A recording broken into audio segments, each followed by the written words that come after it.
In 1972, Russia was on the brink of famine. That year, the crops failed and the USSR was in desperate need for wheat. In the next few months, they would negotiate a series of backdoor deals that would secure them a third of the entire US harvest and throw global food prices into turmoil. This is how they did it.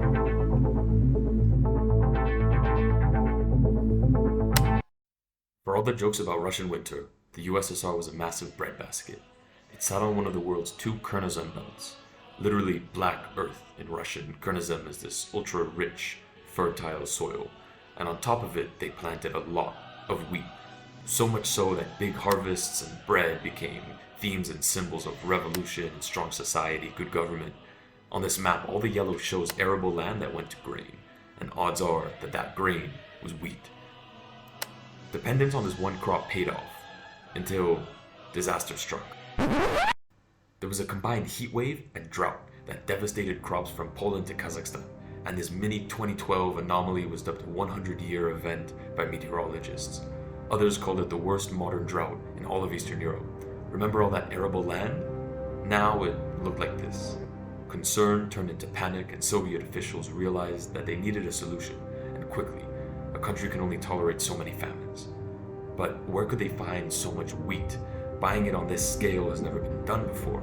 Plus, who wanted to trade with Russia in the middle of the Cold War? No, I have not been surprised by the intensity of the protests. Nixon's in the White House, and he's willing to talk. Despite his fuck-ups with the war on drugs in Vietnam, he wanted to reduce tensions with the USSR. He invited them over to the White House to talk about selling them American wheat, and he's desperate for a good foreign policy move after the whole country was protesting his decisions in Vietnam. No, I have not been surprised by the intensity of the protests. So, the Russians sent a team to the US to negotiate. It's made up of trade ministers, export officials, and it's led by this guy, Nikolai Patelochev. After a few weeks, they pretty quickly arrived at one of the largest trade deals between both countries. Nixon even granted them $300 million of export credit for the next 5 years or so. The export credit's supposed to subsidize their purchases of wheat from American farmers. Great. The Russians get lots of wheat for cheap thanks to this export credit, and Nixon is happy because he made a deal with the Russians and sold some of America's grain surplus. But this is far from the full story. The Russians needed much, much more wheat. While the official negotiations took place in the White House, there was a whole other team of negotiators that met with private American companies. For the first time on this scale, the USSR was buying directly from US corporations without the knowledge of the US government. That week, the head of Cargill's grain trading, Walter Barney Sanders, met up with another Nikolai Belousov, who was the head of the Soviet government's grain trading agency. In the New York Hilton Hotel, Nikolai No. 2 agrees to buy 2 million tons of US grain from Cargill. But Nikolai was savvy. He didn't just call Cargill, but all of the other commodity houses. Executives flew in to meet with him, each thinking that they were the only ones that the Russians were meeting up with.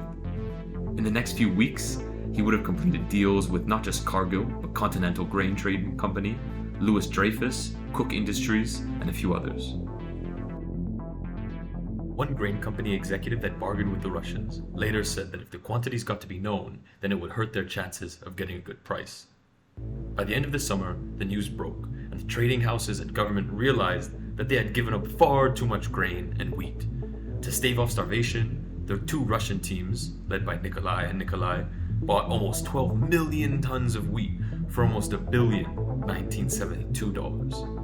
To put this in perspective, that was about a third of the entire US harvest, and just under 80% of national consumption of wheat at the time. That's about how much wheat the entire Brazil consumes nowadays. And thanks to these secret deals and plus the export credits from Nixon, all this wheat was secured at below market price. Remember that $300 million export credit?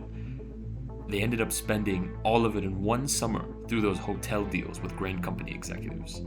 At the same time, they also bought millions of pounds from Canada, the UK, and other countries. People were outraged everywhere, and as one contemporary Harvard professor wrote, America got the shaft. As you may have expected, prices then soared. The price of bread and meat shot up, and everyday consumers had to pay this cost. All this market upheaval was linked back to what's now called the Great Grain Steal, or deal, depending on where you are. At the end of the day, this was a story of greed from the commodity traders, cleverness from the Russian negotiators, and both stupidity and miscommunication from the government. The worst part is just a few weeks later, the US launched Landsat-1, which was the first Earth-observing satellite that could monitor crop development. Its photos could have shown how dire the Russian situation was and have prepared the world for their grain buying spree. Thanks for watching.